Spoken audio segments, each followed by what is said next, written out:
Commander Zekthara stood on the bridge of the massive warship Void Reaper, his four arms crossed behind his back as he gazed out at the stars.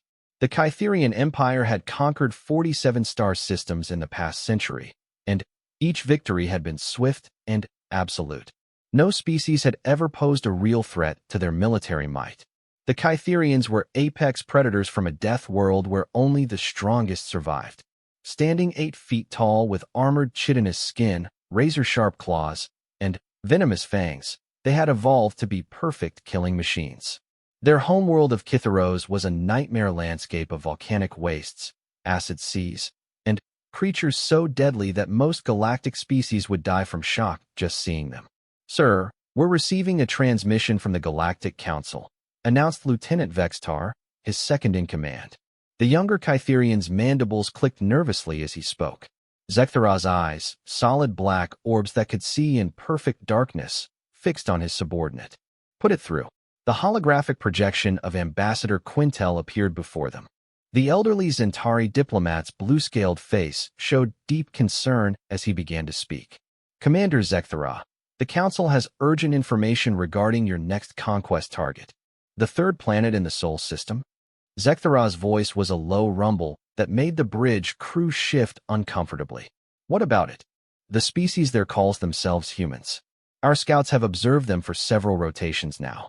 They appear to be relatively primitive, having only recently achieved space flight. However, there's something unusual about their planet." Zekthara's mandibles spread in what passed for a Kytherian smile.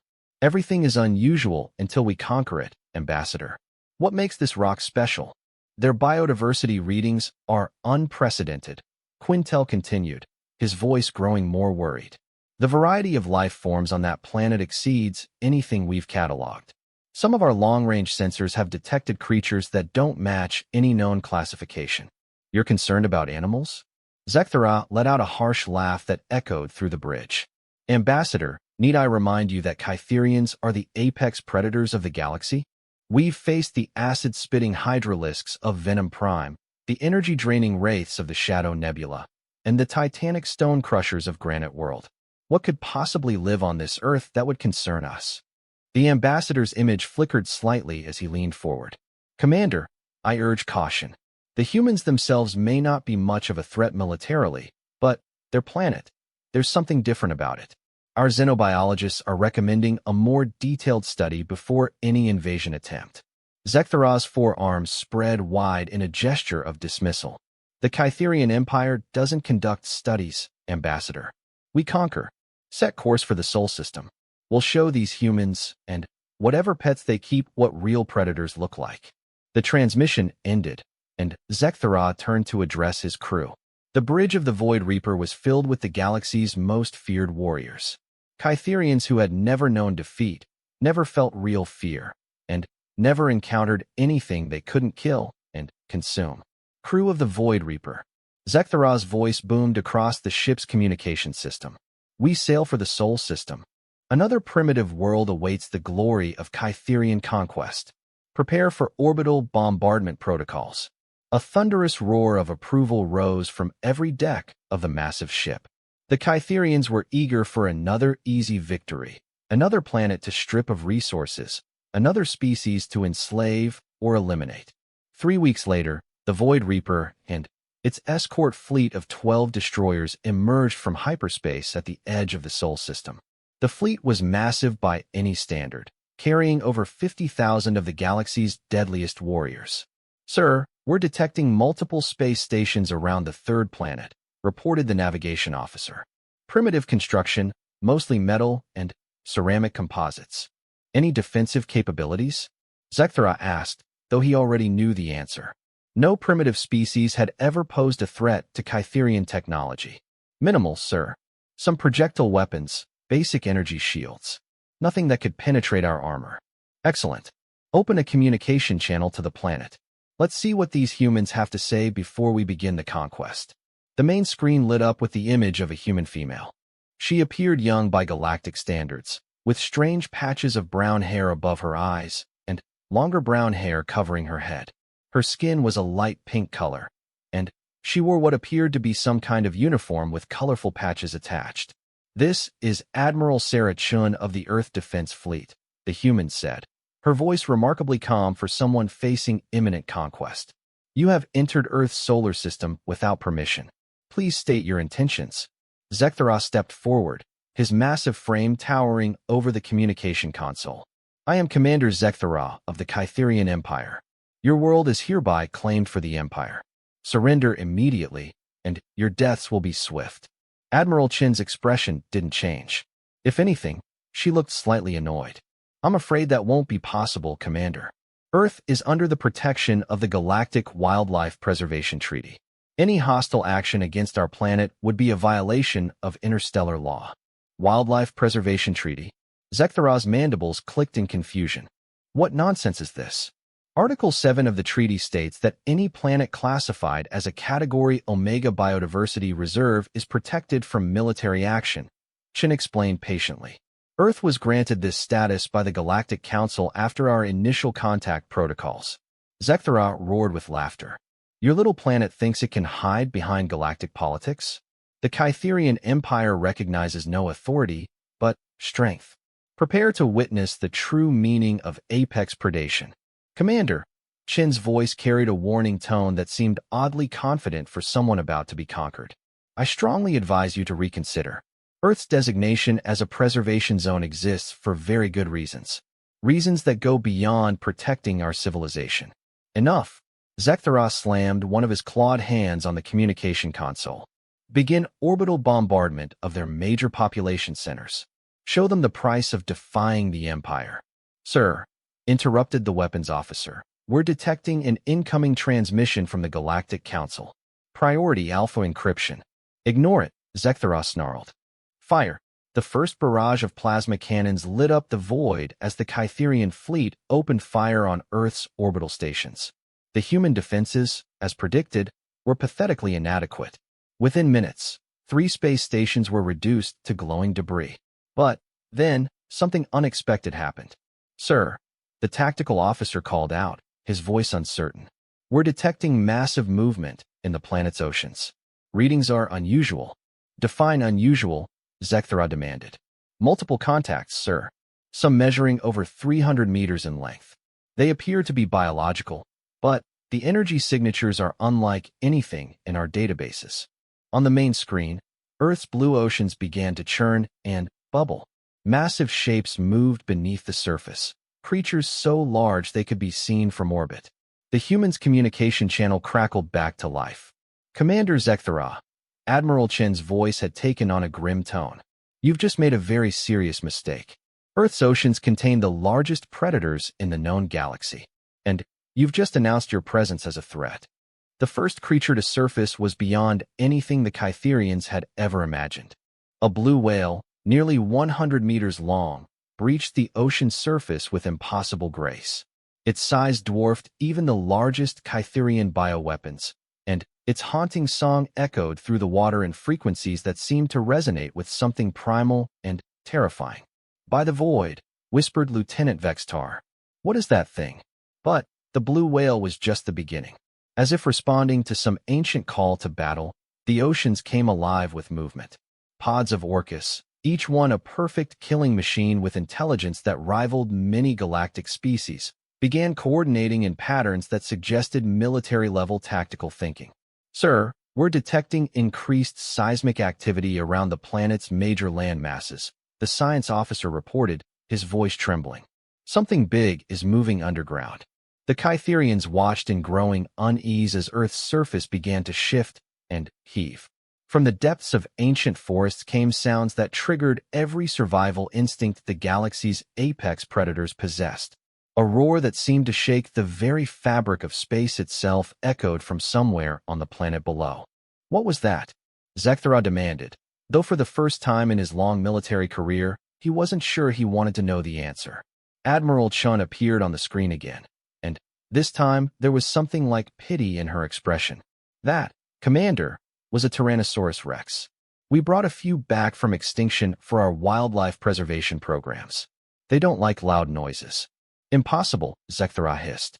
"No biological creature could generate that much acoustic force."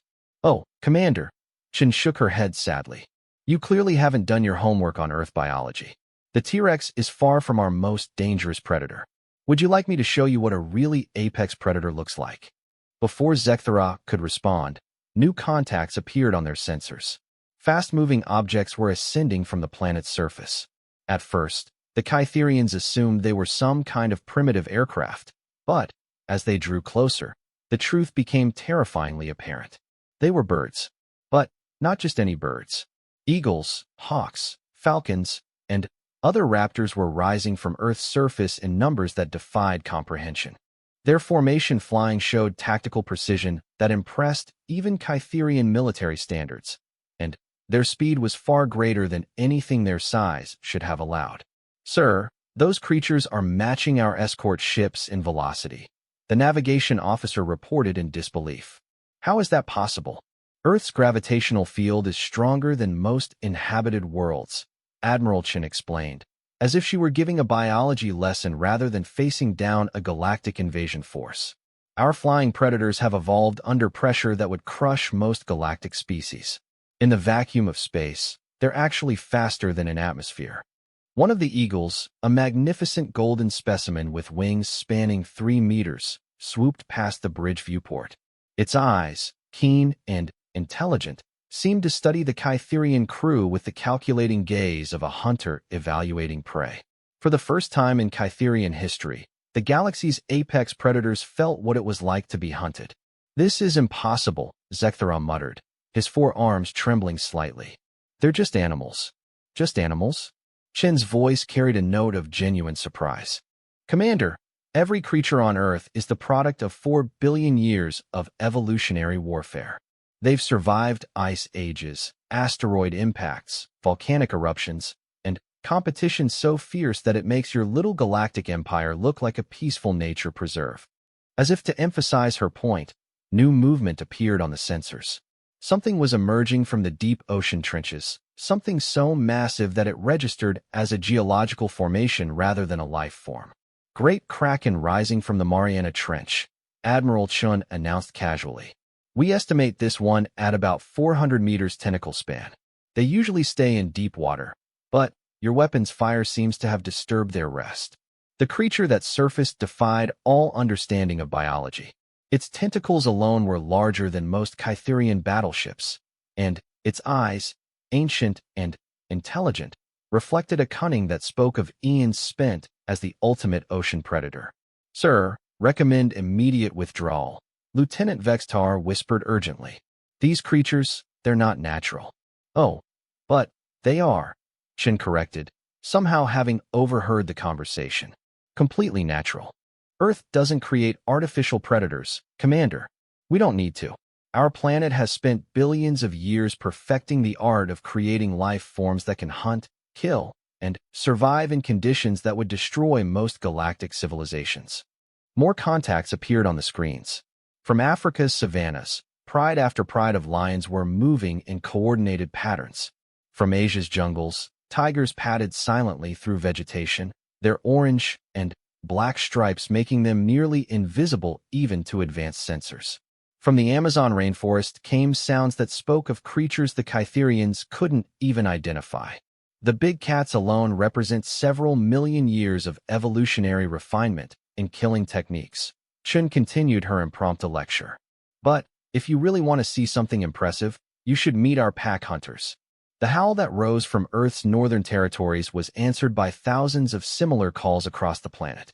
Wolves, coyotes, and wild dogs of every description began moving in patterns that demonstrated pack coordination beyond anything the Kytherians had encountered. Group intelligence, tactical planning, and killing instincts honed by millennia of survival pressure, Chen explained. Each pack operates like a military unit, but with perfect coordination and no need for technological communication. But it was what emerged from Australia that finally broke Kytherian composure entirely. Sir, detecting new life forms from the southern continent, the tactical officer reported, his voice cracking with stress. These readings, they can't be correct. What they saw defied every law of biology the Kytherians understood. Spiders the size of dinner plates, with venom that could kill creatures 10 times their size. Snakes longer than starship corridors, with fangs that dripped toxins capable of stopping a Kytherian heart in seconds. Crocodiles that had remained unchanged for millions of years because evolution couldn't improve on their perfect design for aquatic murder. Australia, Admiral Chun said with evident pride, is where Earth stores its experimental predators. Everything there is designed to kill everything else, including other predators. It's like a continental-sized laboratory for creating the perfect killing machines. Zekthara staggered backward, his black eyes wide with something no Kytherian had ever experienced, genuine terror. What kind of world creates such monsters? A world that takes survival seriously, Chen replied. Commander, Earth has endured 5 major extinction events. Each time, life has come back stronger, deadlier, and more adaptable. Our current biosphere represents the survivors of billions of years of the most intense evolutionary pressure in known space. The final blow to Kytherian confidence came when the deep forests began to stir. Ancient trees, some over 1,000 years old, began to move in ways that suggested they were more than simple plant life. Massive root systems, covering entire continents, pulsed with activity that registered on seismic monitors. Even our plant life has learned to be predators, Chen explained, noting the Kytherians' growing panic. Some of our trees can live for thousands of years, and they've developed ways to actively hunt and consume threats to their territory. Zekthara looked around his bridge at his crew, the galaxy's most feared warriors, and saw something he had never seen before: defeat. Not from superior technology or greater numbers, but from the simple, terrifying realization that they were not the apex predators they had believed themselves to be. Retreat, he whispered. Sir. Vextar leaned forward, uncertain he had heard correctly. Retreat. Zekthara roared, his voice echoing with panic and desperation. All ships, immediate withdrawal from the Sol system. Maximum velocity. As the Kytherian fleet began its hasty retreat, Admiral Chen's voice followed them through the communication channel, calm and almost sympathetic. Commander, the Galactic Wildlife Preservation Treaty exists to protect the galaxy from Earth's biosphere, not the other way around. You're welcome to return anytime, but I'd recommend bringing a much larger fleet. And maybe some really good life insurance. The last thing the Kytherians saw as they fled was a massive humpback whale breaching the ocean's surface, its song carrying across space like a victory cry from the true rulers of the cosmos. News of the Kytherian defeat spread across the galaxy faster than light itself. In every cantina, on every space station, and in every military headquarters from the core worlds to the outer rim, being spoke in hushed whispers about the impossible events at Sol 3. Admiral Corvin of the Arcturus Defense Force stood before the massive holographic display in the Military Command Center, studying the intelligence reports that had been flooding in for the past week. As a Zephyrian, his tall, crystalline form reflected the blue light of the displays as he processed information with computer-like precision. Play the transmission again, he commanded his aide, a nervous young Centauri who had been assigned to monitor galactic conflict zones. The recording began to play for the 15th time that day. Commander Zekthara's voice, usually commanding and confident, was barely recognizable as he made his emergency report to Kytherian High Command. High Command, this is Emergency Protocol 77 Alpha. The Sol 3 operation has been aborted. Repeat, aborted. The planet's biosphere contains predator species beyond our classification system. Recommend immediate reclassification to Forbidden Zone status. These creatures, they're beyond anything we've encountered. The transmission cut to static, and Admiral Corvin stood silent for several moments. The Zephyrians had always prided themselves on their logical, scientific approach to warfare. They analyzed every possible variable, calculated probability matrices, and never moved without understanding exactly what they faced. But this data made no sense. Admiral, the Centauri aide spoke carefully. Perhaps the Kytherians encountered some kind of advanced defensive technology? Hidden weapons systems disguised as biological entities. Corvin's crystalline head turned with a sound like wind chimes.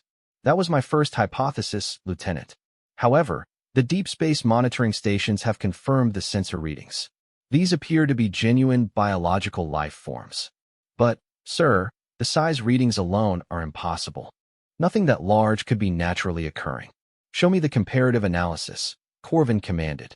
The holographic display shifted to show a three-dimensional model comparing known galactic predators with the creatures detected around Earth. The results were staggering. The largest Kytherian bioweapon, the dreaded Void Stalker, measured 40 meters in length and was considered the ultimate apex predator. But Earth's blue whales were more than twice that size, and the kraken-like creatures detected emerging from the deep ocean trenches were larger still. Computer, analyze Earth's gravitational field and atmospheric composition, Corvin ordered. Processing. The AI responded in its perfectly modulated voice. Sol 3 possesses a gravitational field 1.7 times standard galactic norm. Atmospheric composition includes 21% free oxygen, far exceeding safety protocols for most galactic species. Surface pressure readings indicate an environment that would be classified as hostile to 73% of known civilizations. Admiral Corvin processed this information with growing unease. High gravity would produce incredibly strong and robust life forms. The oxygen concentration would support massive biological engines that could generate enormous energy output. And the pressure. Lieutenant, pull up the files on high-gravity world adaptations. The data that appeared confirmed Corvin's worst fears. Every high-gravity world they had studied produced life forms of extraordinary physical capability.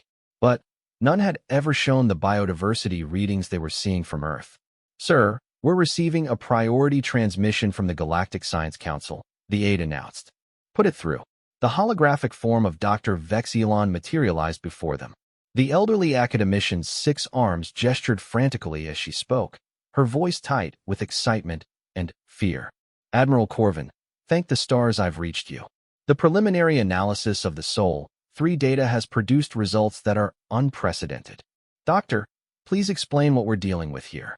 Admiral, Earth appears to be what we're calling an evolutionary crucible world. The combination of factors there has produced a biosphere that operates on principles we barely understand. The display shifted to show a timeline stretching back billions of years. Earth has experienced massive extinction events at regular intervals. Each time, life has not merely survived but has come back more complex, more adaptable, and more aggressive. Are you saying these creatures are the result of artificial selection? Corvin asked. Not artificial, Admiral. Natural. But selection pressure so intense that it makes our most extreme military training programs look like recreational activities. Dr. Vexilon's image gestured to a series of biological schematics. Take their apex mammalian predator, the African lion. Pound for pound, it possesses muscle density that exceeds our best bioengineering efforts. Its reaction times are faster than most cybernetic enhancement systems. And its tactical intelligence rivals that of some starfaring species. One predator species doesn't constitute a planetary threat, Doctor. Admiral, that's just one of hundreds of apex predator species on that world. Each ecosystem has produced its own perfect killing machines, specialized for every possible environment. The display showed a rotating model of Earth, with red markers indicating predator populations. The density of markers made the planet look like it was glowing. Ocean predators that dwarf our largest bioships. Aerial hunters with visual acuity that surpasses our best targeting systems. Land predators with speed that matches our ground vehicles. And pack hunters with coordination protocols that mirror our most advanced military formations. Admiral Corvin felt something he had never experienced in his centuries of military service. Genuine concern about a tactical situation that didn't involve superior technology. Doctor, what is your recommendation? Total quarantine, Admiral. Earth should be classified as a galactic hazard zone. Contact with their biosphere should be strictly prohibited. But before Corvin could respond, alarms began sounding throughout the command center. The communications officer's voice cut through the chaos. Admiral, we're detecting multiple hyperspace signatures entering the system. Configuration suggests a major fleet movement. Identify the ships. Sir, it's the Draconian Supremacy. 12 dreadnoughts, 48 destroyers, and support craft. They're heading directly for the Sol system. Admiral Corvin's crystalline form seemed to dim with worry. The Draconians were even more aggressive than the Kytherians, and their technology was significantly more advanced. If they had heard about the Kytherian defeat, they would see it as an opportunity rather than a warning. Open a channel to the Draconian flagship. The image that appeared was intimidating even by galactic standards. Supreme Admiral Thexmore stood nearly 10 feet tall, his draconic features enhanced by cybernetic implants that glowed with predatory light. His scales were deep crimson, and his eyes burned with the fire of a born conqueror. Admiral Corvin. Thexmore's voice was a rumble that seemed to shake the very fabric of space. I trust you've heard about the Kytherian embarrassment at Sol 3? I have, Supreme Admiral. The intelligence suggests caution would be advisable. Thexmore threw back his massive head and laughed, a sound like a volcano erupting. Caution? The Kytherians were defeated by animals, Admiral. Animals. The Draconian supremacy has conquered bioweapons that could devour Kytherian predators for breakfast. Supreme Admiral, the data indicates these aren't ordinary biological entities. All biological entities can be burned, Admiral. The Draconians have brought plasma weapons capable of sterilizing continents. We'll show this Earth what true predators look like. The transmission ended, and Admiral Corvin watched helplessly as the Draconian fleet jumped to hyperspace, heading for the Sol system. 3 days later, the second battle for Earth began. The Draconian fleet emerged from hyperspace with characteristic arrogance, their massive dreadnoughts bristling with enough firepower to reduce a small moon to cosmic dust. Supreme Admiral Thexmore stood on his flagship's bridge, supremely confident in the superiority of Draconian military might. Commence deep scan of the target world, he commanded. Let's see what manner of beasts these humans keep as pets. The sensor readings that came back made even the cybernetically enhanced Draconians pause. The biodiversity numbers were off the charts, with life signs registering in quantities that seemed impossible for a single planet. Sir, detecting massive movement in all ocean zones. Multiple contacts exceeding our largest bioships in size. Excellent, Thexmore growled. Large targets are easier to hit. Begin orbital bombardment of major population centers. The first barrage of plasma fire lit up Earth's sky like artificial suns. But, instead of the cowering response they expected, the planet's reaction was immediate and coordinated. From every ocean on Earth, creatures began rising to meet the threat. Blue whales, sperm whales, and orcas breached the surface in numbers that darkened the seas. But they weren't alone. Massive tentacles, larger than anything in galactic records, began reaching up from the deepest ocean trenches. Sir, we're detecting acoustic signatures from the planet's surface. Some kind of communication network. What the Draconians didn't understand was that Earth's creatures had been listening to their communications, learning their language through the universal translators, and developing their own response protocols. The first creature to reach orbit was something the Draconians had never imagined possible, a massive bull sperm whale, using biopneumatic systems evolved for deep-sea diving to literally launch itself into low orbit. Impossible, whispered the tactical officer. Biological entities cannot achieve escape velocity. But the whale was only the beginning. Behind it came a coordinated assault that defied every law of biology the Draconians knew. Giant squids used their jet propulsion systems to rocket upward, reaching velocities that should have been impossible.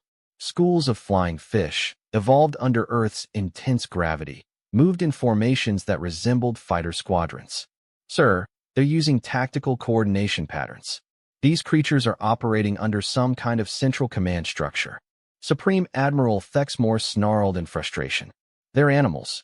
Fire everything. The Draconian plasma cannons opened fire with devastating fury, but Earth's creatures had learned from watching the first battle. They moved in patterns that seemed to anticipate the weapon's fire, dodging and weaving with impossible precision. And then, the real defenders arrived. From the depths of Earth's oceans came the Ancient Ones, creatures that had survived every extinction event the planet had ever experienced. Massive cephalopods with intelligence that rivaled any starfaring species, their tentacles equipped with suction cups that could generate pressure capable of crushing starship hulls. Sir, one of those creatures has attached itself to our port dreadnought. Hull breach on decks 7 through 15. But the oceanic assault was just the opening move. From Earth's atmosphere came the aerial hunters, moving in formations that demonstrated tactical thinking beyond anything the Draconians had encountered. Eagles, hawks, and falcons had learned to work together, using their superior agility to avoid the Draconian point defense systems while targeting critical components of the alien ships. Their beaks and talons, evolved to tear through flesh and bone, proved surprisingly effective against crystalline control systems and delicate sensor arrays. Navigation is down on 3 destroyers, sir. These flying creatures are targeting our sensor clusters with surgical precision. How is that possible? They're just birds. Sir, recommend immediate withdrawal. These entities display intelligence levels comparable to our own tactical officers. But Supreme Admiral Thexmore was too proud to retreat. All ships, descend to atmosphere. We'll burn them out of their own sky. It was a fatal mistake. As the Draconian fleet entered Earth's atmosphere, they discovered what 4 billion years of evolutionary pressure could produce. The air itself seemed to come alive with predatory intent. Massive golden eagles, with wingspans that dwarfed Draconian fighters, swooped down from mountain peaks. Peregrine falcons, moving at speeds that broke the sound barrier, struck with precision that put guided missiles to shame. And from the deepest forests came sounds that triggered every primitive fear response the Draconians possessed. Sir, detecting massive ground-based predators moving toward our descent trajectory. These readings, they're larger than our ground vehicles. What emerged from Earth's forests was the stuff of nightmares. Grizzly bears, standing 12 feet tall on their hind legs, with claws that could tear through armor plating. Siberian tigers, moving with silent grace despite their massive size, their eyes reflecting intelligence that spoke of ancient hunting wisdom. But it was the pack hunters that truly broke Draconian formation. Wolves, coordinating across vast distances through howls that carried strategic information, began moving in patterns that encircled the descending fleet.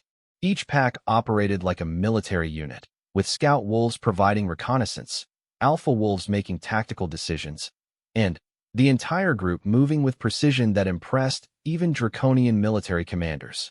Sir, these creatures are using advanced tactical formations. Pack coordination exceeds our own ground force protocols. The final straw came when Earth's megafauna fully awakened. From preserved genetic material, humans had brought back creatures that had ruled Earth in ages past. The ground shook as Tyrannosaurus Rex emerged from deep forests, their roars generating sonic waves that shattered Draconian communication systems. Retreat. Supreme Admiral Thexmore finally commanded, his voice cracking with something no Draconian had ever heard from their supreme commander. Panic. All ships, emergency ascent. Get us out of this nightmare.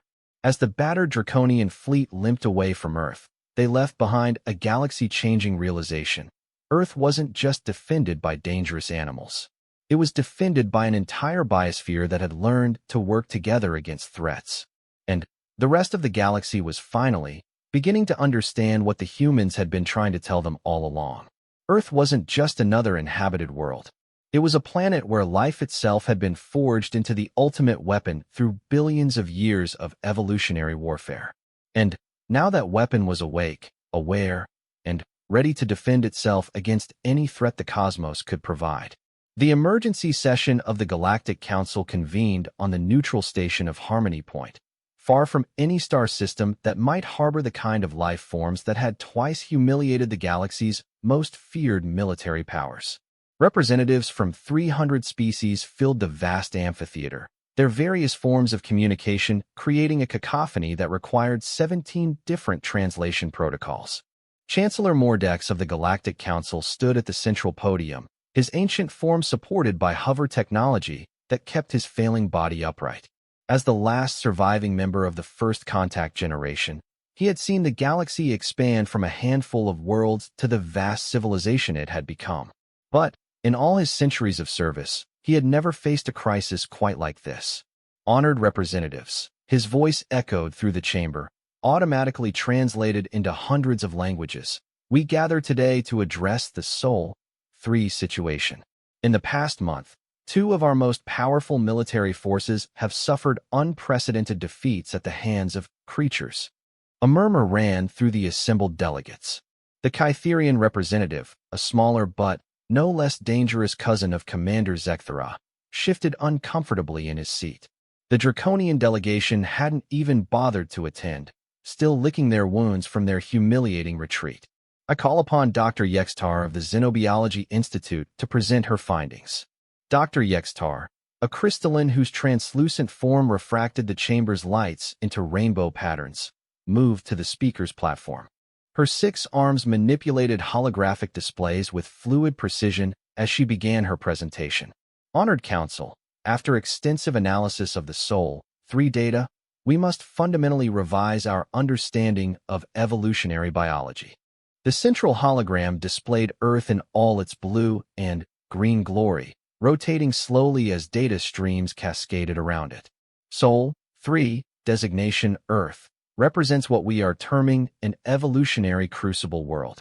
The combination of factors present there has produced a biosphere unlike anything in our galactic database. Dr. Yextar, interrupted Representative Quindow of the Merchant Coalition, surely you're not suggesting that simple animals could pose a threat to advanced civilizations. I'm suggesting much more than that, Dr. Yextar replied, her crystalline form brightening with intensity. Earth's biosphere has undergone at least 5 major extinction events. Each time, life has not merely survived, but has emerged more complex, more adaptable, and more aggressively territorial. New holographic displays showed timeline after timeline of Earth's history, each marked with catastrophic events that would have sterilized most worlds. Ice ages that lasted millions of years. Asteroid impacts that blocked out the sun for decades. Volcanic eruptions that poisoned the atmosphere. Gamma-ray bursts that stripped away the ozone layer. Each event eliminated the majority of existing life forms. Then, how do any life forms exist there at all? Asked the Zephyrian representative. Because those that survived were the most adaptable, most resourceful, and most aggressively territorial specimens of their species. Over billions of years, Earth has essentially been breeding superpredators through the most intense natural selection process we've ever documented. The hologram shifted to show Earth's current biosphere, with red indicators marking predator populations. The density was staggering. Every ecosystem has produced its own apex predators, each perfectly adapted for their environment.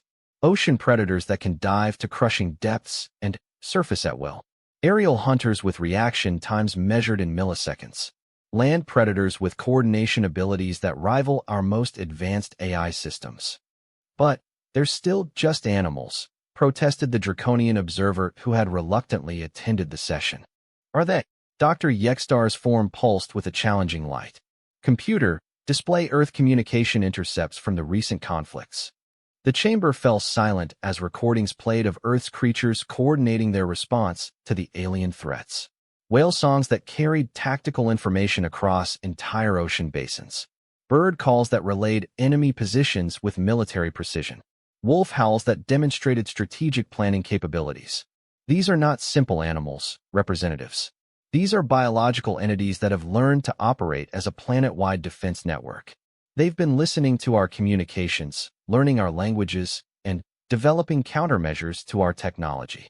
Chancellor Mordex leaned forward, his ancient eyes reflecting deep concern. Dr. Yextar, what are you saying? That these creatures are sentient? I'm saying they demonstrate collective intelligence that exceeds many spacefaring civilizations. Each species has evolved not just physical capabilities, but mental adaptabilities that allow them to process and respond to new threats with remarkable speed. A new voice cut through the chamber's stunned silence. May I address the council? All heads turned to see a human figure standing in the observation gallery. Admiral Sarah Chun, still wearing her Earth Defense Fleet uniform, stepped forward with the calm confidence that had so unnerved the Kytherian and Draconian commanders. Admiral Chun, Chancellor Mordex said carefully, Earth was granted observer status, but this is a closed session discussing your world's unique situation. Chancellor, with respect, you're discussing my planet's biosphere without understanding what you're really dealing with. Perhaps it's time you heard from someone who actually lives there. The chamber erupted in various forms of protest, but Chancellor Mordex raised his hand for silence. Very well, Admiral. The Council recognizes Earth's right to speak on this matter. Admiral Chun made her way to the central platform, her movements graceful despite the station's lighter gravity. As she stood before the assembled representatives of galactic civilization, she seemed remarkably small and fragile compared to the various alien species surrounding her. Honored representatives, you've been thinking about this situation all wrong. You see Earth's creatures as a threat, as weapons that need to be contained or destroyed. But that's because you fundamentally misunderstand what life on Earth really means. She gestured to the holographic displays showing Earth's biosphere. Every creature on my world is the descendant of survivors. Not just survivors of predators or natural disasters, but survivors of planetary catastrophes that would have ended life completely on most worlds. Admiral, the Kytherian representative interjected, this doesn't change the fact that your planet harbors creatures that pose a threat to galactic security. Do they? Chen's voice carried a quiet challenge. Tell me, how many worlds has Earth invaded? How many species have we conquered? How many star systems have we claimed for our empire? The chamber fell silent as the implications of her words sank in. Earth's creatures didn't attack your fleets because they're aggressive or territorial. They responded because you came to their world with weapons charged and hostile intent declared. You threatened their home, their young, their territory. What did you expect would happen? Dr. Yextar's crystalline form brightened as understanding dawned. They were defending their territory, not launching an offensive operation. Exactly. Every creature on Earth, from the smallest insect to the largest whale, has evolved with one primary drive: protect the continuation of life. When you showed up with planet-killing weapons, you triggered every survival instinct 4 billion years of evolution has created. Admiral Chun moved to the holographic controls, calling up new displays that showed Earth's ecosystems in their natural state. Look at these images. Really look at them. Do you see warfare? Do you see conquest? Do you see the systematic destruction you've brought to hundreds of worlds? The holographs showed African savannas where predators and prey coexisted in careful balance. Rainforests where countless species shared limited resources through complex ecological relationships. Oceans where massive predators like great white sharks maintained the health of entire marine ecosystems. What you're seeing is not a planet of warriors or conquerors. You're seeing a planet where life has learned the most important lesson in the universe. Survival requires cooperation, not domination. But, Admiral, protested the Merchant Coalition representative, the capabilities we've observed exceed anything we've cataloged. How do we know these creatures won't eventually become aggressive toward other worlds? Chen smiled, an expression that somehow managed to be both gentle and terrifying. Because, Representative, Earth's creatures have already learned to live with the most dangerous predator the universe has ever produced. What predator is that? Chancellor Mordex asked, though something in his ancient eyes suggested he already knew the answer. Us, humans. The chamber erupted in confused chatter until Chen's voice cut through the noise. Do you want to know what the real apex predator looks like? Let me tell you about human beings. New holographic displays showed human history in compressed time-lapse. Primitive tribes spreading across continents, building cities, developing agriculture, domesticating animals, creating technology. Humans are persistence hunters. We're not the strongest, fastest, or best-armed predator on Earth. But we never give up. Ever. We can track prey for days across any terrain. We can survive in environments that would kill most galactic species.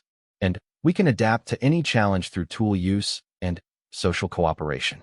The displays showed human expansion across Earth, from stone tools to space stations. We've survived ice ages that lasted longer than most civilizations.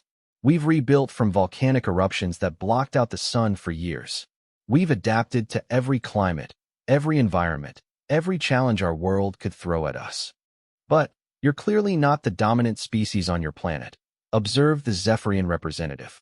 The creatures we've observed are far larger and more physically capable, aren't we? Chen's smile became slightly predatory. Computer, show them the real numbers. The holographic display shifted to show Earth's biomass distribution. The largest section, by far, was marked in blue. Humans and human-managed systems represent 67% of Earth's total biomass. We've domesticated the majority of large herbivores. We've created managed ecosystems that support both wild and domestic species. We've brought extinct species back to life through genetic engineering. The chamber fell silent as the implications became clear. The creatures that defeated your fleets? We live alongside them. We study them, protect them, and, when necessary, manage their populations. The great white sharks, the lions, the grizzly bears, they're not our enemies. They're our neighbors. That's impossible, whispered the draconian observer. No species could coexist with predators of that capability. We don't just coexist, Chen replied. We've learned from them. Every human child grows up knowing how to recognize the signs of a predator, how to move safely through territory belonging to dangerous animals, how to read the behavioral cues that indicate threat or safety. New displays showed human settlements integrated into natural ecosystems, cities built around migration patterns, farms that provided corridors for wild animals, ocean platforms that worked with whale pods rather than displacing them. You see, representatives, Earth didn't create a planet of monsters. Earth created a planet where the most dangerous species learned that true strength comes not from domination, but from integration. Humans became the apex predator not by killing everything else, but by learning to live with everything else. Chancellor Mordex leaned back in his hover chair, processing information that challenged everything he thought he knew about planetary ecosystems. Admiral Chun, what exactly are you proposing? I'm proposing that the galaxy has been thinking about survival all wrong. You've built empires based on conquest, domination, and the elimination of threats. But Earth's biosphere proves there's another way. Chun gestured to the holographic Earth, now showing the complex web of relationships between species. True survival, the kind that lasts for billions of years, comes from learning to work with the environment rather than trying to control it. From developing symbiotic relationships with other species rather than viewing them as competitors or resources. And if we refuse to accept this philosophy, the Kytherian representative asked dangerously, then you'll keep running into worlds like Earth, Chen replied calmly. Because we're not unique, representatives. We're just the first planet-wide biosphere you've encountered that's learned to work together. What do you mean? Dr. Yextar asked, her crystalline form dimming with concern. I mean that evolution doesn't stop, Doctor. Every world you've conquered, every ecosystem you've disrupted, every species you've eliminated or displaced, those actions create selection pressure. And life finds a way to adapt to selection pressure. The holographic display shifted to show a galactic map with red indicators marking worlds that had been conquered or significantly altered by galactic civilization. You've been spreading that pressure across hundreds of worlds for thousands of years. And somewhere out there, other worlds are responding to that pressure by developing their own versions of what Earth has accomplished. Cooperative biospheres, Dr. Yextar breathed, the implications hitting her like a physical blow. Exactly. Earth isn't a unique threat, representatives. Earth is a preview of what's coming. Because life, true life, doesn't just survive. It learns. It adapts. It evolves. Admiral Chen looked around the chamber at the assembled representatives of galactic civilization, her expression calm, but implacable. You can continue your policy of conquest and domination. You can try to destroy every world that develops integrated biosphere defenses. You can keep fighting the same battles over and over again. Or, Chancellor Mordex prompted, or you can learn what Earth's creatures learned billions of years ago, that the universe is big enough for everyone. And survival is easier when you work together instead of fighting everything that moves. The chamber fell silent as 300 civilizations contemplated a possibility none of them had ever considered, that maybe, just maybe, the galaxy's deadliest predators weren't the ones with the biggest teeth or the most advanced weapons. Maybe the galaxy's deadliest predators were the ones who had learned that true strength came not from the ability to destroy, but from the wisdom to protect and preserve life itself.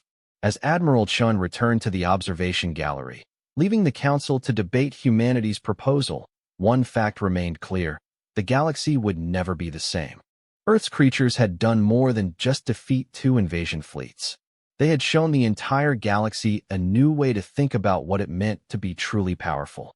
And, across the cosmos, on worlds that had felt the pressure of galactic conquest, other biospheres were beginning to stir, beginning to adapt, beginning to learn the same lessons that Earth's creatures had mastered over billions of years. The age of conquest was ending. The age of cooperation was about to begin. Whether the galaxy was ready or not,